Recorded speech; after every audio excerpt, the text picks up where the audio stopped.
सर्वेभ्यो नमो नमः। आप सभी का स्वागत है संस्कृत लर्निंग प्लेटफॉर्म संस्कृत जिज्ञासा एचपी पर। मैं आपके साथ धर्मेंद्र शर्मा। तो पुनः 9 बज चुके हैं। सभी विद्यार्थियों के पास कुल 1 मिनट का समय है जिसमें कि सभी ने ज्वाइन हो जाना है। आज हमारी 16वीं क्लास है और इस क्वेश्चन पेपर की बात करें तो इसमें घ पार्ट आज हमारा होने वाला है। आज दर्शन भाग को देखने वाले हम, ठीक है। दर्शन भाग को पूरा एनालिसिस करने वाले हैं कि दर्शन का अध्ययन करने के लिए हमें किस प्रकार से दर्शन भाग को अध्ययन करना चाहिए, ठीक है। यदि कोई नया विद्यार्थी है तो मैं उसके लिए बता दूं, हम एचपी जो टीजीटी शास्त्री कमीशन के जितने भी ओल्ड क्वेश्चन पेपर है उनको एनालिसिस कर रहे हैं। एनालिसिस करने का क्या बेनिफिट होगा कि हमारा एक मोटिव और माइंडसेट बन पाएगा कि हमें हर एक विषय को किस प्रकार से अध्ययन करना चाहिए। तो उसी क्रम में हम कमीशन 2017 को देख रहे हैं। आज हमारा दर्शन भाग होने वाला है। पोस्ट कोड जो इसका 572 था, ठीक। चलिए तो अपनी कक्षा को प्रारंभ करते हैं। कक्षा को प्रारंभ करने से पहले मैं अपने समस्त गुरुओं के प्रति कृतज्ञता व्यक्त करता हूं। चलिए बढ़ते हैं क्लास की ओर। देखो ज्यादा समय नहीं गंवाना है, सीधा कक्षा की ओर जो है ज्वाइन हो जाना है। तो आज हमारी ए सीरीज है, मतलब ये क्वेश्चन पेपर हम पहले से ए सीरीज का ही देख रहे हैं। तो ए सीरीज का ये मतलब है कि जो ये क्वेश्चन का ये क्रम है ये आपको ए सीरीज का मिलने वाला है, ठीक है। तो देखो यदि आपके पास शास्त्री टीजीटी शास्त्री कमीशन हिमाचल प्रदेश का कोई भी क्वेश्चन पेपर आपके पास नहीं है तो आपको क्या कर लेना है कि एप्लीकेशन को डाउनलोड कर लेना है। वहां पर बैच बना है जिसका लिंक कि मैंने वीडियो के डिस्क्रिप्शन में भी ऑलरेडी दिया हुआ है। तो वहां से भी आप उस बैच तक पहुंच जाएंगे। वहां पर आपको क्लासेस भी मिलेंगी और क्लासेस के साथ साथ जो इनके नोट्स और ओल्ड जितने भी क्वेश्चंस होते हैं वो भी वहां पर अवेलेबल रहते हैं, ठीक है। चलिए तो बढ़ते हैं अपनी क्लास की ओर। तो पहला प्रश्न, आज दर्शन भाग को नहीं छोड़ेंगे हम लोग, है ना। तो सर्वदर्शन संग्रह में जो है किस दर्शन का जो है संग्रह है। तो सर्वदर्शन संग्रह नाम से ही पता चल रहा है कि सर्वदर्शन सभी दर्शन, तो सभी दर्शनों का संग्रह इसमें प्राप्त होता है। तो डी ऑप्शन जो है आपका इसमें सही रहना था। देखो सर्वदर्शन संग्रह से निश्चित ही हर एक बार प्रश्न आए हैं। यदि हम बात करें अपनी 2018 कमीशन में भी आया है और 2020 कमीशन में भी जो है सर्वदर्शन संग्रह से प्रश्न आए हैं। ये तो एक सामान्य प्रश्न है कि क्या है ना, इसमें कितने भाग इत्यादि चीजें से प्रश्न आया कि कितने दर्शन है। ये एक सामान्य प्रश्न है, परिचयगत प्रश्न है। परंतु यदि सर्वदर्शन संग्रह की बात करें, हर एक क्लास में हमने डिस्कस किया है कि इसमें 3 दर्शन बड़े महत्वपूर्ण है। कौन कौन से आपके एक आपका बौद्ध हो गया, दूसरा आपका जैन हो गया और तीसरे आपके कौन होंगे, चारवाक दर्शन हो गया, ठीक है। तो ये 3 दर्शन जो है इससे आपको अध्ययन करने होते हैं और इनसे संबंधित हमेशा प्रश्न आते हैं, ठीक है। 1 या 2 प्रश्न हर एक दर्शन से आने की संभावना रहती है और कुल कई बार 5 प्रश्न आपके इन 3 दर्शनों से ही आने की संभावना दर्शन भाग में रहती है। चलिए अग्रिम प्रश्न की ओर बढ़ते हैं। देखो इस बार जो है उपनिषदों से आपको मंत्रांश, यह मंत्रांश किस उपनिषद से है। देखो उपनिषद भाग से मैंने आपको पिछली क्लासेस में भी बताया कि 2 प्रकार के प्रश्न बनते हैं, एक वेद भाग के, एक दर्शन भाग के। वेद भाग में जो है आपको प्रश्न आते हैं कि भाई यह उपनिषद किस वेद से संबंधित है या फिर किस वेद की कौन सी उपनिषद है, ठीक है। इस प्रकार से कुछ प्रश्न वहां पर पूछे जाते हैं। परंतु यदि आपको मंत्रांश भाग आ रहा है, ये जो है निश्चित ही दर्शन के विषय, क्योंकि दर्शन में क्या करते हैं हम जितने भी उपनिषद है उनका अध्ययन करते हैं। यथोर्ण नाभिः सृजते गृह्यते च यथा पृथिव्यामोषधयः संभवन्ति। तो यह मंत्रांश कहां से है, तो यह जो है मुंडकोपनिषद से है, ठीक है। किससे आपका यह है, मुंडकोपनिषद से जो है यह मंत्रांश भाग पूछा गया है। देखो उपनिषद जो है बड़ी महत्वपूर्ण है, वेद में भी प्रश्न आ रहे हैं, दर्शन भाग में भी प्रश्न आ रहे हैं, तो बड़ी महत्वपूर्ण है। उपनिषद से ही आपके 5 से 6 प्रश्न आने की संभावना हमेशा बनी रहती है, ठीक है। चलिए अगले प्रश्न की ओर बढ़ते हैं और उपनिषद भाग से इसी प्रकार के प्रश्न आपको दर्शन भाग में पूछे जाएंगे। कोई भी मंत्रांश दे दिया जाएगा या फिर संवादगत प्रश्न हम कह सकते हैं। मंत्रांश संवादगत प्रश्न यहां से ज्यादातर दर्शन भाग में देखने को मिलते हैं। देखिए पुनः एक बार फिर आपसे क्या पूछा जा रहा है, मंत्रांश ही पूछा जा रहा है। ठीक है, यह क्या है, एक मंत्रांश है, यह अन्नम निंद्यात वाला। ठीक है, यह एक मंत्रांश भाग है। तो फिर क्या कह रहे हैं कि यह उपदेश जो है उपनिषद का नाम भी दे दिए गए। यहां पर उपनिषद आपसे नहीं पूछी गई है, उपनिषद का नाम ऑलरेडी दिया हुआ है कि भाई इस उपनिषद की किस वल्ली में दिया गया है, यानी कि इसमें अध्यायों में लेकर के आपको गए हैं कि यह जो मंत्रांश भाग है इस उपनिषद के किस अध्याय में है। तो यदि इसकी हम बात करें तो यह किस में आपका आता है, भृगुवल्ली में आपका आता है। ठीक है, ए ऑप्शन जो है आपका इसमें सही रहना था। उपनिषदों से इसी प्रकार के प्रश्न आपको देखने को प्राप्त होते हैं। ठीक है, जैसे अभी हमने पिछला प्रश्न देखा था वैसा प्रश्न हमें 2018 और 2020 कमीशन में भी आए थे। ठीक है, परंतु ये इस प्रकार का जो अध्यायगत प्रश्न है ये हमें 2017 में ही आया है। इस मतलब एक मंत्रांश भाग को अध्यायों तक लेकर के जाना, ऐसा प्रश्न 2018-2020 में नहीं आया है, परंतु 2017 कमीशन में आया है, इसीलिए इंपॉर्टेंट है। आप जो भी उपनिषद पढ़ रहे हैं उसमें किस मंत्रांश को, किस अध्याय इत्यादि उसके अंतर्गत क्या चीजें आती हैं, उसका भी उसमें आपको अध्ययन करके निश्चित ही जाना होगा। ठीक है, अग्रिम प्रश्न की ओर बढ़ते हैं। आपका प्रश्नोपनिषद, उपनिषद से पुनः एक बार प्रश्न आया है कि प्रश्नोपनिषद में जो है सुकेश आदि जो है ऋषियों के उत्तर जो है किस ऋषि ने दिए थे। तो सी ऑप्शन सही रहेगा। इन ऋषि ने क्या किया था कि जो इन सभी के प्रश्न वगैरह इन्होंने पूछे थे उनके इसमें इन्होंने उत्तर दिए थे। सी ऑप्शन आपका इसमें सही रहना था। तो देखिए ये संवादगत प्रश्न है। कैसा प्रश्न है, संवाद। मैं आपको पुनः कह रहा हूं दो प्रकार के प्रश्न उपनिषदों से बड़े महत्वपूर्ण है दर्शन भाग के लिए। एक आपका ये संवाद वाला हो गया और एक आपका मंत्रांश भाग हो गया, मंत्रों से संबंधित प्रश्न आएंगे, है ना। और बाकी फिर वेद की बात मैंने कर ली कि कौन उपनिषद किसकी है, किस वेद की कौन सी उपनिषदें हैं, या फिर उसमें थोड़ा सा आप वर्ण विषय वस्तु इत्यादि चीजें, इस प्रकार के प्रश्न जो है आपको वेद भाग में उपनिषद से पूछे जाने की संभावना हमेशा बनी रहती है। ठीक है, चलिए अग्रिम प्रश्न की ओर बढ़ते हैं। कणाद गौतमियम, देखो कणाद गौतमियम से जो है 2018 कमीशन और 2020 दोनों कमीशनों में जो है आपको क्या आए हैं, प्रश्न इससे आए हैं। ठीक, कणाद गौतमियम इंपॉर्टेंट है। ठीक है, तो कणाद गौतमियम जो है में कर्म के कितने भेद कहे गए हैं, तो कर्म के भेद कितने हैं। ठीक है, तो कर्म के कितने भेद है, 5 भेद उसमें बताए गए हैं। ठीक है, 5 भेद बताए गए हैं। देखो दर्शन भाग की जो पुस्तक है उनसे इसी प्रकार के प्रश्न आने की संभावना रहती है।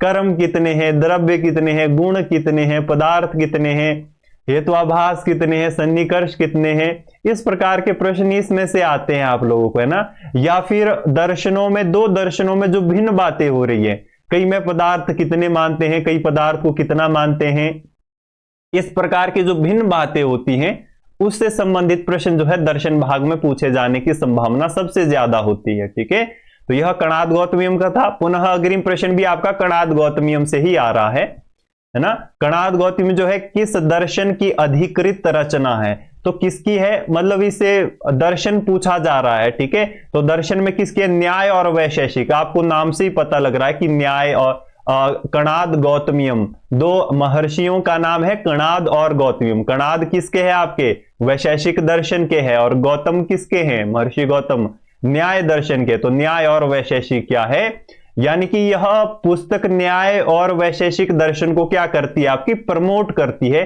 यही यहां पर आप लोगों से पूछा जा रहा है। एक सामान्य प्रश्न यह है, परंतु कणाद गौतमियम के अंतर्गत हम इसको लेंगे।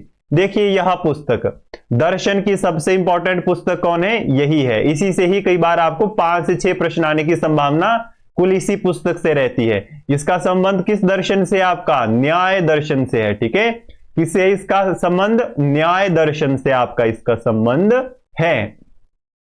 ठीक है, तो इसके अनुसार कितने आपके द्रव्य बताए गए हैं। ठीक है, तो द्रव्य कितने हैं, 9 द्रव्य हैं। ठीक है, कितने इसमें आते हैं द्रव्य, आपके 9 द्रव्य जो है इसमें आते हैं। देखो इसी प्रकार के प्रश्न है, द्रव्य कितने हैं, कर्म इत्यादि, यही चीजें हैं बस, बाकी कुछ है ही नहीं। ठीक है, तर्क संग्रह के अनुसार जो है नियत रूपा पृथ्वी के कौन से 3 भेद है। ठीक है, कौन सा आपका, शरीर, इंद्रिय और विषय। ठीक है, यानी कि प्रकृति क्या पैदा करती है, शरीर पैदा करती है, शरीर का पिंड प्रकृति में होता है। जैसे कि हम पृथ्वी में जीवन जी सकते हैं, मंगल ग्रह में चले जाए तो जीवन नहीं जी सकते या आसमान में चले जाए, ठीक है।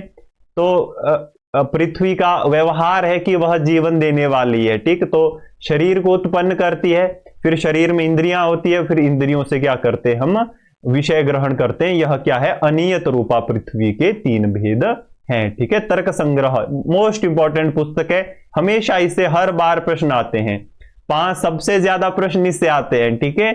मेरी बात मान लो आप लोग, इस पुस्तक की तो मान ही लो, मतलब दर्शन भाग में सबसे ज्यादा यही आएगा। हो सकता है सर्वदर्शन संग्रह से भी कई बार 5 बड़ा मुश्किल है, 3 प्रश्न तो वहां से आएंगे ही आपको। तो सबसे इंपॉर्टेंट यही पुस्तक है आप लोगों के लिए, ठीक है। तो पुनः कणाद गौतमियम से इस बार 3 प्रश्न आ गए हैं, ठीक है। इंपॉर्टेंट है पुस्तक। कणाद गौतमियम के अनुसार जो है कारण के भेद हैं। देखो पुनः इस प्रकार के प्रश्न आ रहे हैं, कारण के भेद, इसके भेद, उसके भेद, इस प्रकार के प्रश्न ज्यादातर इसमें आने की संभावना रहती है, ठीक है। तो कारण के कितने भेद है आपके, 3 भेद आपके कणाद गौतमियम के अनुसार आते हैं, ठीक है। अग्रिम प्रश्न जो है सामान्य परिचय से है ना, ठीक है। कोई भी दर्शन होता है या कोई भी विषय हो, चाहे साहित्य, व्याकरण, ज्योतिष, जो मर्जी विषय है, उसका क्या है, एक सामान्य परिचय होता है। जैसे एक व्यक्ति का सामान्य परिचय होता है, वैसे ही दर्शन विषयों का भी होता है। तो यह हम किस में लेंगे, सामान्य परिचय में लेंगे, और सामान्य परिचय से ही दर्शन भाग में जो है 2 से 3 प्रश्न आने की संभावना रहती है। और 2018 और 2020 कमीशन में भी सामान्य परिचय से खाली 1-2 प्रश्न आए हैं, और आगे आने की भी संभावना निरंतर बढ़ती है, ठीक है। तो आस्तिक दर्शनों की संख्या है, आस्तिक दर्शनों कितने आते हैं, तो 6 दर्शन आते हैं, और नास्तिक कितने आते हैं आपके, 3 दर्शन आते हैं, ठीक है। तो इस प्रकार से यह एक सामान्य प्रश्न हमने देखा। पुनः देखो तर्क संग्रह के रचयिता के बारे में पूछा जा रहा है। तर्क संग्रह से पुनः प्रश्न आया, तो अन्नभट्ट जी इसके क्या है, रचनाकार है। बी ऑप्शन आपका इसका सही रहना था। इस प्रकार के देखो रचयिता से संबंधित प्रश्न भी दर्शन भाग में देखे जाते हैं, ठीक है। दर्शन में क्या होता है कि एक दर्शन के बहुत सारे जो है व्याख्याकार होते हैं, किसी ने कौन सी व्याख्या की होती है, किसी ने कौन सी व्याख्या की होती है, तो वे बड़े ही इंपॉर्टेंट टॉपिक्स इसमें होते हैं, ठीक है। जैसे न्याय मंजरी किसने लिखी इत्यादि, ऐसे बहुत सारी चीजें पुस्तकें इसके अंतर्गत होती है। उनके जो है रचयिता से संबंधित प्रश्न भी इसमें आते हैं। वे क्या होते हैं, व्याख्याकार जो रहते हैं, उनसे, उनके रचयिता से या फिर रचयिता से रचना के बारे में भी पूछा जा सकता है, ठीक है। इस प्रकार के प्रश्न आने की संभावना भी दर्शन भाग में रहती है। साध्याभाव व्याप्तो हेतु, यह परिभाषा जो है किस हेत्वाभास भेद की है, ठीक है। तो यह किसकी है, विरुद्ध की आती है, ठीक है। आपकी डी ऑप्शन इसमें सही रहना था। देखो एक ये हेत्वाभास हो गया, दूसरा आपका सन्निकर्ष हो गया, बड़े इंपॉर्टेंट है दोनों। हेत्वाभास और जो सन्निकर्ष है, इससे संबंधित प्रश्न आपके 2018 कमीशन में भी आए थे, और 2020 कमीशन में भी आए थे। शायद 2020 में सन्निकर्ष से संबंधित प्रश्न नहीं आया था, परंतु हेत्वाभास से निश्चित प्रश्न आया था। अब आप देख सकते हैं 2017, 18, 20 तीनों कमीशनों में जो है आपके क्या बोलते हैं, सन्निकर्ष और हेत्वाभास से प्रश्न आ रहे हैं। टॉपिक्स जो है इस प्रकार के जो पुस्तकों के भीतर टॉपिक्स इंपॉर्टेंट होते हैं, जो कि निश्चित ही परीक्षा में पढ़ के जाना होता है, ठीक है। यावत जीवेत सुखम जीवेत ऋणम कृत्वा घृतम पिबेत, ठीक है। जब तक जियो सुख से जियो, ऋण करो और उसे खाओ पियो मौज करो, ठीक है। घी पीते रहो उससे। यह कौन कहते हैं, आपके चारवाक कहते हैं, ठीक है। चारवाक दर्शन में यह आता है। सर्वदर्शन संग्रह से जो है यह प्रश्न आया है। देखो चारवाक दर्शन इतना महत्वपूर्ण है कि यह यूपीएससी में भी इससे प्रश्न आते हैं। जो आईएएस बनते हैं उनको भी चारवाक दर्शन पढ़ना पड़ता है, ठीक है। तो आप टीजीटी शास्त्री है तो आपको तो पढ़ना ही होगा, ठीक। तो इंद्रिय और विषय संयोग से उत्पन्न ज्ञान क्या कहलाता है, ठीक है। जब इंद्रियों का संयोग विषयों के साथ हो तो कौन घटित होता, क्या घटित होता है, प्रत्यक्ष घटित होता है। ए ऑप्शन इसमें सही रहना था। सांख्य कारिका से जो है यह प्रश्न आया है। सांख्य कारिका की बात करें 2018 कमीशन में भी प्रश्न आए हैं, और 2020 दोनों कमीशनों में इससे संबंधित प्रश्न आए ही आए हैं। और सांख्य कारिका यदि आप शुरुआत की 50% भी पढ़ते हैं तो वो कहीं ना कहीं परीक्षा की दृष्टि से महत्वपूर्ण रहती है। आपके इंद्रियार्थ सन्निकर्ष, देखो सन्निकर्ष से प्रश्न पूछ लिया गया है, कितने प्रकार का होता है। देखो यदि इंद्रियार्थ सन्निकर्ष की बात करें तो यह जो है 6 प्रकार का होता है, ठीक है। कितने प्रकार का आपका होता है? यह 6 प्रकार का होता है। सन्निकर्ष के विषय में आपको तर्क संग्रह में जानकारी प्राप्त हो जाएगी। यत्र यत्र धूमः, देखो जहां जहां धुआं है, धुआं हमें दिखाई पड़ता है, वहां वहां क्या अग्नि की क्या हमें व्याप्ति होती है। ठीक है, डी ऑप्शन इसमें सही रहना था। साहचर्य नियम को क्या कहते हैं? देखो जहां भी देखो कहीं दूर कहीं धुआं यदि उठता हुआ आपको दिखाई दे रहा है तो निश्चित ही आप क्या ज्ञान करते हैं कि वहां आग लगी होगी। भले ही आपको आग चाहे ना दिखाई दे रही है और जो आग से उत्पन्न ध्वनि होती है वो भी आपको नहीं सुनाई दे रही है, या जो आग नहीं दिखाई दे रही है, तब भी क्या आप धुएं से ही अग्नि का ज्ञान करते हैं। तो इसमें क्या रहती है? व्याप्ति रहती है, व्याप्त उसके अंदर वो रहता है। डी ऑप्शन आपका जो इसमें सही रहना था। देख सकते हैं आप तर्क संग्रह से अभी तक पांच प्रश्न तो आ ही गए होंगे ऊपर से लेकर। तो तर्क संग्रह इंपॉर्टेंट पुस्तक है। पुनः 2 प्रश्न और आपके तर्क संग्रहों से ही पूछे जा रहे हैं, जिसमें क्या पूछा जा रहा है? घट रूप के प्रत्यक्ष में कौन सा सन्निकर्ष है? देखो सन्निकर्ष से यदि आपने हेत्वाभास और सन्निकर्ष ही पढ़े होते इस परीक्षा में तो आपके 3 प्रश्न 3 नंबर पक्के थे आपके। ठीक है, घट रूप के जो है प्रत्यक्ष में कौन सा सन्निकर्ष होता है? तो इसमें समवाय संयुक्त समवाय सन्निकर्ष होता है। ठीक है, कौन सा आपका होता है? संयुक्त समवाय सन्निकर्ष इसमें रहता है आपका। ठीक है, बी ऑप्शन इसमें सही रहना था। आपके पंच अवयव वाक्यों का संबंध जो है निम्न में से जो है किस से है? तो पंच अवयव का किससे है? परार्थानुमान से आपका। ठीक है, परार्थानुमान से है आपका। यह जो है तर्क संग्रह का विषय है। यह हो सकता है आपको कि वेदांत सार में भी देखने को मिले, हो सकता है वेदांत सार में भी ये हो, परंतु पंच अवयव आपको तर्क संग्रह में भी निश्चित ही देखने को प्राप्त होंगे। ठीक है, और वेदांत सार भी आपका क्या है? इंपॉर्टेंट पुस्तक है। वेदांत सार से 2018 2020 दोनों कमीशनों में जो है प्रश्न आए हैं। वैशेषिक दर्शन के प्रवर्तक कौन है? बिल्कुल सामान्य परिचय से प्रश्न आ गया है। देखो अगला भी सामान्य परिचय से आया, तो अभी तक 3 प्रश्न खाली सामान्य परिचय से ही आ गए हैं। यदि आप खाली सामान्य परिचय याद करें कि इसमें हो क्या रहा है, क्या होता है, क्यों, क्या इसके प्रवर्तक इत्यादियों के बारे में, तो उससे भी आपको 3 नंबर यहां पर पक्के थे आपके, है ना इधर। तो वैशेषिक दर्शन के कौन है? आपके कणाद आते हैं। ठीक है, महर्षि कणाद है। डी ऑप्शन इसमें सही रहना था। निम्न में से जो है किस दर्शन का नाम लोकायत दर्शन है? ठीक है, तो लोकायत दर्शन किसको कहते हैं? चारवाक दर्शन को कहते हैं। डी ऑप्शन जो है आपका इसमें सही रहना था। चलिए अग्रिम प्रश्न देखते हैं। जैन धर्म के जो है संस्थापक तो ऋषभ देव है। ठीक है, इनको आप देव कह सकते हैं, देवता समान इनको कह सकते हैं। ये प्रथम व्यक्ति जैन धर्म के वे थे जो मोक्ष को प्राप्त हुए थे। ऋषभ देव इसमें सही रहेगा। आपका सर्वदर्शन संग्रह से जो है यह प्रश्न पूछा गया है, और यह भी सर्वदर्शन संग्रह से प्रश्न पूछा गया है। महात्मा बुद्ध ने जो है प्रथम उपदेश कहां दिया था? देखो इसमें से बहुत सारे ऐसे प्रश्न है, हालांकि मैं कह भी नहीं रहा हूं, बहुत सारे ऐसे प्रश्न है जो कि एचपी टेट में जो है बहुत पूछे गए हैं, मतलब कम से कम एक क्वेश्चन में तो पूछे गए ही होंगे। तो एचपी टेट बड़ा महत्वपूर्ण है। यदि आप टीजीटी शास्त्री कमीशन की तैयारी कर रहे हैं, एचपी टेट के क्वेश्चन को स्किप कर रहे हैं, तो काम नहीं बनने वाला है। ठीक है, दोनों क्वेश्चंस को जाइए। मैं कहता हूं कि 10% तो निश्चित है, परंतु हाईएस्ट में 50% भी ये बोल सकता हूं कि आ सकता है। 50% तक वही क्वेश्चन आपको परीक्षा में देखने को प्राप्त हो सकते हैं जो कि आ चुके हैं ऑलरेडी। ठीक है, तो इसीलिए इंपॉर्टेंट रहता है कम से कम 10%, तो ये तो 100% में कहता हूं कि 10% तो आएंगे ही, रिपीटेड प्रश्न आपके आएंगे ही आएंगे। महात्मा बुद्ध ने कहां दिया था? तो यह जो है सारनाथ में दिया था। बी ऑप्शन जो है इसमें आपका सही रहना था। देखो दोनों प्रश्न सर्वदर्शन संग्रह से पूछे गए थे। तो ये जो है 2017 कमीशन में हमारा दर्शन भाग था। ठीक है, तो एक प्रश्न जो है हमारा ये छूट गया था। ठीक है, यह साहित्य का प्रश्न है। देखो श्रीमद् भगवत गीता जो हमने कुछ क्लासेस में दर्शन भाग में देखी है, तो श्रीमद् भगवत गीता को फिर हमने एनालिसिस किया, पढ़ा, तो ये जाना कि श्रीमद् भगवत गीता से हमें साहित्य की तरह प्रश्न आ रहे हैं। ठीक है, और इसका संबंध कहां से है? आपका महाभारत से भी है। तो अब हम जो गीता का अध्ययन जो है आपका साहित्य भाग से करेंगे, परंतु गीता जो है आपको दर्शन भाग में लगी है। ठीक है, परंतु हम साहित्य भाग में आज के बाद गीता का अध्ययन करेंगे। इसमें कुल कितने अध्याय हैं? थोड़ा सामान्य प्रश्न इससे पूछा गया है, तो 18 इसमें कितने आते हैं? अध्याय आते हैं। तो ये जो है आज की आपकी कक्षा रही। अब आखिर में हम एनालिसिस करेंगे पूरा कि दर्शन भाग जो है कितना किस भाग से आ रहा है।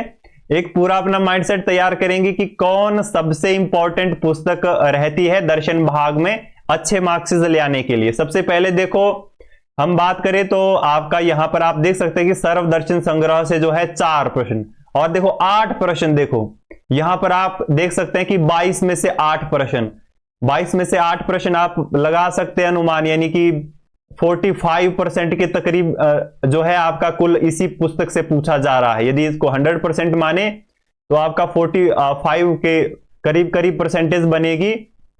ये कुल इसी पुस्तक से आपसे पूछा जा रहा है सर्वदर्शन संग्रह से। उसके बाद आ रहा है आपके 4 प्रश्न है इसमें, और वेदांत में जो है आपसे 3 प्रश्न पूछे गए हैं। सामान्य परिचय से भी 3 प्रश्न आए हैं। सांख्य कारिका से कुल 1 प्रश्न हमें देखने को मिला, और उपनिषद भाग से जो है हमें जो है 3 प्रश्न आए थे, और श्रीमद् भगवत गीता का 1 प्रश्न हमारा छूट गया था, तो वहां पर आप 1 प्रश्न ऐड कर लीजिए। तो इस प्रकार से यह दर्शन का एनालिसिस था। देखो इसके अतिरिक्त 1-2 पुस्तकें और महत्वपूर्ण हैं, हर एक क्वेश्चन में हमने जाना है, यहां भी जानेंगे। आपका एक जो है वेदांत सार आ गया, वेदांत सार, यह भी एक इंपॉर्टेंट पुस्तक है, यहां से भी प्रश्न आते हैं। जैसे कि देखो इसमें कणाद गौतमियम से 3 प्रश्न आ रहे हैं, हो सकता है कि जिस कमीशन को आप दे उसमें 3 प्रश्न वेदांत सार से आए, इस प्रकार के इसमें रहता है। तो इसलिए ऐसा नहीं है कि इसमें कणाद गौतमियम से आए तो आपको भी कणाद गौतमियम से ही आएंगे, हो सकता है कि आपको वेदांत सार से आए। तो ये बड़े ही इंपॉर्टेंट टॉपिक्स होते हैं जो कि पढ़ने अनिवार्य रहते हैं। और एक जो है आपका इसमें आता है योग सार संग्रह, कौन सा, योग सार आपका संग्रह, यह पुस्तक जो है आती है। तो ये 2 पुस्तकें ये होगी, बाकी ये सारी पुस्तकें होगी, यही जो है इंपॉर्टेंट रहती है। एक आपका अर्थ संग्रह भी आता है, ठीक है, अर्थ संग्रह भी आता है। तो ये कुछ पुस्तकें हैं जो महत्वपूर्ण रहती है, ठीक है। बाकी आपका उपनिषद भाग, ठीक है, यही इसके लिए इंपॉर्टेंट रहते हैं। बाकी यहां पुस्तकें आपको विजिबल हो रही है। तो ये हमारा दर्शन भाग रहा। उम्मीद करता हूं आपका इससे एक अच्छा माइंडसेट बना होगा कि हमें परीक्षा के लिए किस प्रकार से अध्ययन करना चाहिए, किस प्रकार जो है विषयों में अध्ययन करना चाहिए, और विषयों से संबंधित किस प्रकार के प्रश्न जो है हमें परीक्षाओं में देखने को प्राप्त होते हैं। ठीक, चलिए, तो अभी तक कक्षा में बने रहने के लिए आप सभी लोगों का बहुत बहुत धन्यवाद। बाकी यदि आप में से कोई भी विद्यार्थी YouTube चैनल पर नया है तो सबसे पहले YouTube चैनल को सब्सक्राइब कर बेल आइकन प्रेस करना बिल्कुल भी फॉरगेट आप लोगों ने नहीं करनी है। इसी के साथ साथ हमारे जितने भी सोशल मीडिया प्लेटफॉर्म्स है, जैसे कि हमारा व्हाट्सएप, टेलीग्राम, फेसबुक पेज और इंस्टाग्राम पेज जो है, उनको भी ज्वाइन करना बिल्कुल भी आपने फॉरगेट नहीं करना है। इसी के साथ साथ जो है यदि आपका संस्कृत सेक्टर के रिगार्डिंग किसी भी प्रकार की कोई क्वायरी होती है तो आप मुझे पर्सनल कॉल भी कर सकते हैं। बाकी देखो जितने भी इन परीक्षाओं, जितनी भी ओल्ड परीक्षाएं हुई है उनकी क्लासेस और नोट्स आपको बिल्कुल फ्री ऑफ कॉस्ट हमारे एप्लीकेशन में जो है अवेलेबल रहते हैं। तो एप्लीकेशन को डाउनलोड आप प्ले स्टोर से भी कर सकते हैं, अक्षरम नाम से।